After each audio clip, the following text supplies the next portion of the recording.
बिस्मिल्लाहिर्रहमानिर्रहीम। सलाम पाकिस्तान के साथ नाजरीन, मैं हूं आपका होस्ट अब्दुल कदीर। नाजरीन, हमारे साथ मौजूद है मलिक महबूब साहब, पाकिस्तानी अमेरिकन एस्ट्रोलॉजर हैं। मलिक साहब, अस्सलाम वालेकुम, कैसे हैं आप? ठीक ठाक हैं? वालेकुम अस्सलाम। अल्लाह का करम है। आप सुनाएं, क्या हाल चाल है कदीर साहब? अल्हम्दुलिल्लाह। मलिक साहब, कोई अभी तक फैसला नहीं हो पा रहा कि ये जंग कितनी तवील होगी, कब तक रुकेगी। और अमेरिका के साथ मुज़ाकरात, ईरान कह रहा है कि जी अमेरिका के साथ कोई मुज़ाकरात नहीं हो रहे, कोई डील नहीं हो रही, कोई कुछ नहीं हो रहा। अलबत्ता ओमान के साथ कोई बातचीत चल रही है। एक इस हवाले से भी पूछूंगा। और 12 अगस्त को लगने वाला सूरज ग्रहण क्या असरात रखेगा इस दुनिया पर, इस जंग पर? और किससे क्या बड़ी तबाही आ सकती है, इससे पहले या इसके बाद? देखें, अगर आप जो व्यूअर्स हैं हमारे, एक अरसे से देख रहे हैं हमारे वीलॉग, और मैंने कुछ चीजें पहले से ही बताई थी कि इन चीजों की पॉसिबिलिटीज हैं। इसमें से सबसे बड़ी पॉसिबिलिटी कुदरती आफात की है। और अनफॉर्चुनेटली इस वक्त पूरी दुनिया में कुदरती आफात बहुत बढ़ गई हैं।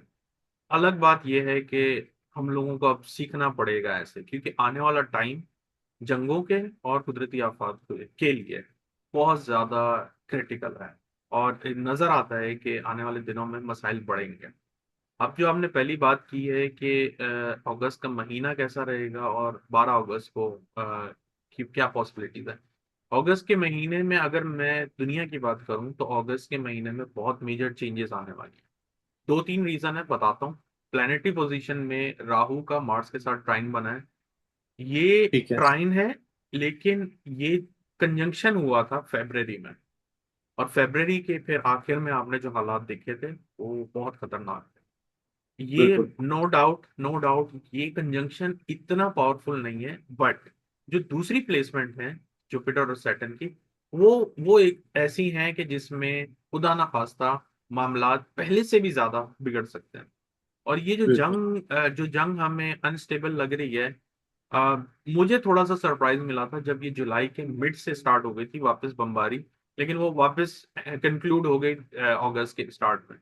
ये मैं जो बमबारी या खुदा ना खास्ता हालात वॉर की जो कंडीशन थी, ये मैं एक्सपेक्ट कर रहा था अगस्त के मिड या अगस्त के एंड से। तो अगर ये पहले शुरू हुई है तो अनफॉर्चुनेटली आने वाले टाइम में ये मजीद बढ़ती हुई दिखेगी। और ये जो बोल रहे हैं कि ओमान से हो रहे हैं एग्रीमेंट, हमें उससे लेना देना नहीं है। मैं पहले भी बताया था, जितने मर्जी एग्रीमेंट हो जाएं, जितने मर्जी ये लोग डील साइन कर लें, ये फिर से जंग होगी और यही रीजन बनेगी थर्ड वर्ल्ड वॉर के। ये याद रखिएगा। ईरान जो है, ईरान के जो हालात बने हुए हैं, मिडिल ईस्ट के हालात बने हुए हैं, इसकी वजह से थर्ड वर्ल्ड वॉर होगी। लेकिन वो अभी नहीं होगी, 2030 तक होगी। 2030 जो है इस वर्ल्ड वॉर का पीक नजर आएगा। अब मोस्टली हर साल में कोई ना कोई ममालिक आपको लड़ते हुए दिखेंगे। फिलहाल अगस्त में मैं ये एक्सपेक्ट कर रहा हूँ कि ये दो ममालिक नहीं बल्कि काफी ममालिक इस जंग की शिद्दत में आने वाले हैं, और इसकी वजह से जो फाइनेंशियल मार्केट है वो बहुत डिस्टर्ब होगी। ठीक है। सर, सूरज ग्रहण की बात करूं तो 12 अगस्त को लगने वाला सूरज ग्रहण दुनिया में कहते हैं, वैसे तो कहते हैं ये नहस टाइम होता है, इसमें जी। मुसीबतें आती हैं। जैसे कि हम्म। पहले आपने बता चुके हैं जी, पानी के मामलात, पानी, हम्म। सैलाब और इस हम्म। तरह की कुदरती आफात। तो हम्म। ये जंगों के हिसाब से अगर मैं इसको देखूं तो कितना को फर्क पड़ जाएगा कि जी इसके आसपास कोई एक बड़ा हमला हो सकता है? डेफिनेटली बड़े हमलों की बहुत ज्यादा जो है ना, एक तरह से कोटेशन बनी पड़ी है।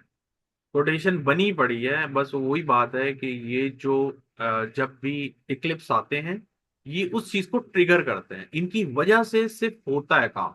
मतलब यूं समझे, दरवाजे खुल जाते हैं और वो पीछे जो भी जिस इंसान के लिए स्टोर हुआ होता है वो सामने आता है। तो इक्लिप्स है, अगर वो तो बोलते हैं नहस होते हैं, वो अलग बात है। लेकिन हम एस्ट्रोलॉजी में इक्लिप्स को टर्निंग पॉइंट कहते हैं। यहाँ से चीजें बदलती हैं। जैसे मैंने बताया, 23 फरवरी को इक्लिप्स आया और 28 को दुनिया में आप देख सकते हैं ईरान में इनफैक्ट बहुत ज्यादा मसाइल आने शुरू हो गए थे। तो मैं फिर से यही कहूंगा कि आने वाले दिनों में ये चीजें बढ़ेंगी, अभी फिर से बढ़ेंगी। और ये जो इक्लिप्स हो रहा है इस दफा ग्रीनलैंड में हो रहा है। ग्रीनलैंड, यूरोप के कुछ ममालिक। तो आपको मैंने पहले भी बताया था, जो ग्रीनलैंड का मुद्दा खुला था ना स्टार्ट में, जनवरी फरवरी में, वो फिर से अभी एक्टिव होता हुआ आपको दिखेगा। यूरोप में ऑलरेडी मेजर चेंजेस स्पेन में आप देख सकते हैं, यूरोप को भी इफेक्ट करेगा, कुदरती आफात को मजीद बढ़ाएगा और जंगें भी आपको मजीद होती हुई दिखेंगी। ठीक है। ओवरऑल अगर अगस्त की बात करूं तो अगस्त में कोई बड़ी तबाही है, क्योंकि अगस्त के एंड पे ही चांद ग्रहण भी साथ ही लग रहा है, तो उसकी वजह से भी कोई मसले मसाइल आएंगे। डेफिनेटली वो अगस्त का महीना, अगर मैं इन शॉर्ट कहूँ तो इस पूरे साल में डिफिकल्ट तरीन हो सकता है। अगस्त और सितंबर दोनों गिने आप, क्योंकि ये असरात अब जो लगे हैं अगले सूरज ग्रहण तक ऐसे ही रहेंगे। ऐसा नहीं है हर वक्त जंग चलती रहेगी, लेकिन यूं समझे कि वो हम फेज में दाखिल हो गए हैं, और इस फेज से निकलेंगे कब, जो सूरज ग्रहण का फेज है, जब अगला सूरज ग्रहण लगेगा। जबकि ठीक है। चांद ग्रहण मोस्टली एक महीने के अंदर उसके असरात खत्म हो जाता है। ठीक है। अच्छा, इस सूरज ग्रहण और चांद ग्रहण के दरमियान कोई बड़ा ट्रांजिट भी है जिससे या कोई कंजंक्शन, इस हवाले से भी बता दीजिएगा। जी, इस दरमियान में नॉर्मली राहु केतु ने अपना नक्षत्र चेंज किया है, तो उस नक्षत्र का पता चेंज किया है एक्चुअली। बहुत मेजर तो नहीं है, लेकिन यहां से आप ये जो राहु केतु की पोजीशन है उसके थ्रू नजर आ रहा है कि बहुत जल्दी एआई टेक्नोलॉजी में कोई नई एडवांसमेंट आएगी। तो ठीक है। राहु की तरफ से तो ये दिख रहा है, लेकिन केतु जिस साइन में इक्लिप्स लग रहा है एक्चुअली वो अच्छा नहीं है, क्योंकि वो जो लॉर्ड है वो उसका सन है, और सन होती है हुकूमत है। तो ये यहाँ पे हुकूमतों के लिए बड़े चैलेंजेस आने वाले हैं। ठीक है सर, कुछ तख्ते भी उलट सकते हैं। डेफिनेटली वो लौट सकते हैं, बहुत अच्छे चांसेस बन गए हैं इसके, और मैंने पहले भी आपको ऑलरेडी बताया हुआ है कि पाकिस्तान में सियासत में बहुत मेजर चेंजेस आएंगे। ठीक है। अगर भारत की बात करूं, जैसे काकरोच पार्टी बाहर निकली है, हम्म। तो उस टाइम पे मोदी हुकूमत को काफी वक्ता पड़ा, तो इस तरह से मोदी हुकूमत को भी कोई मुश्किल है आगे इस ग्रहण की वजह से। मुझे लगता है कि अगले 3-4 महीने भारत के लिए बहुत डिफिकल्ट होंगे। ये जो कॉकरोच पार्टी है ये कोई नया कारनामा अंजाम देने वाली है, क्योंकि जिस टाइम पे ये बनी है उस टाइम को अगर देखें तो वो बड़ा पावरफुल टाइम था, और उस टाइम की वजह से जो ये शिद्दत है वो मल्टीप्लाई होती गई। एक्चुअल में तो वो कुछ कुछ लोग थे, फिर वो मल्टीप्लाई होते होते होते हर शहर में फैल गया, और ये टाइम से ऐसा दिखता है कि ये मोदी हुकूमत को बामुश्किल मेरे ख्याल से 4-5 महीने सरवाइव करना भी एक बड़ा चैलेंज लगेगा। यानी कि क्या कह सकते हैं, शनि भारी है मोदी का इस पर।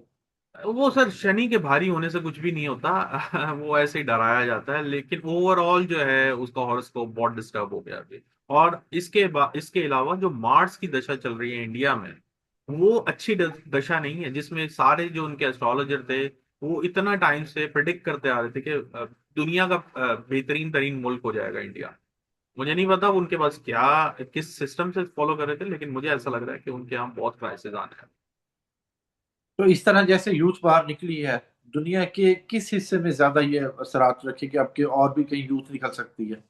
देखिए, सबसे पहले तो मुझे जो दिख रहा है वो ये है कि पाकिस्तान में यूथ तो नहीं, पाकिस्तान में लोग अलग अलग सेक्टर से बाहर आएंगे। जैसे वुकला आ सकते हैं, यंगस्टर आ सकते हैं, बहुत सारी चीजें हैं, लेकिन वो क्लियर नहीं है। क्लियर ये नहीं है क्योंकि इसमें मुझे ऐसा लगता है इसी टाइम के दौरान पीटीआई भी बीच में अपना हिस्सा डालने पहुंच जाएगी, तो ये मिक्स एंड मैच वाली कंडीशन बनेगी पाकिस्तान में। अलबत्ता दूसरी तरफ अगर हम देखें तो यूरोपियन साइड में भी अभी हंगामे शुरू होंगे, मतलब क्राइसिस शुरू होंगे इस तरह के कि लोग बाहर आएंगे किसी भी चीज के लिए एहतजाज करते हुए आपको दिखेंगे। ठीक है सर, आपने बताया कि पूरी दुनिया में ऐसे हालात होने वाले, कोई मुल्क महफूज भी है जहां पर बंदा जा सकता है कि यार ये वाले मुल्क ममालिक महफूज हैं, इस साइड पे कोई ऐसे मसले मसाइल नहीं होंगे। नहीं, ऐसा कोई मुल्क नहीं है। हाँ, अलबत्ता ये है कि अफ्रीका, ये वाले एरिया कॉन्टिनेंट ये जरा नॉर्मल रहेगा, कुछ ज्यादा नहीं, ना अच्छा ना बुरा, बस ये अफ्रीका में अभी कोई इतनी बड़ी हलचल नहीं है।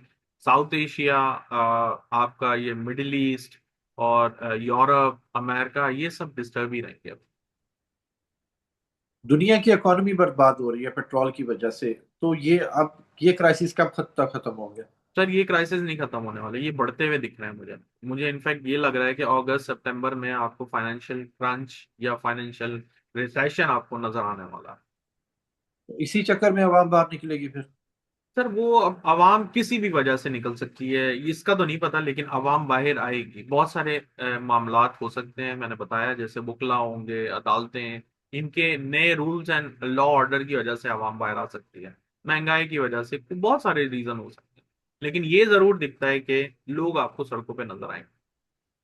ठीक है, बहुत शुक्रिया भाई साहब। भाई साहब हमारे साथ मौजूद थे। अमेरिका ईरान ताल्लुकात के हवाले से बात हुई और उसके अलावा भारत के हवाले से बात हुई, और कुदरती आफात के हवाले से बात हुई। मलिक साहब का नंबर हमारी स्क्रीन पर मौजूद है, अगर आप पर्सनल जायचा बनवाना चाहते हैं तो रब्ता कर सकते हैं। मुझे और मलिक साहब को इजाजत दीजिए। बहुत शुक्रिया मलिक साहब। मतलब सलाम।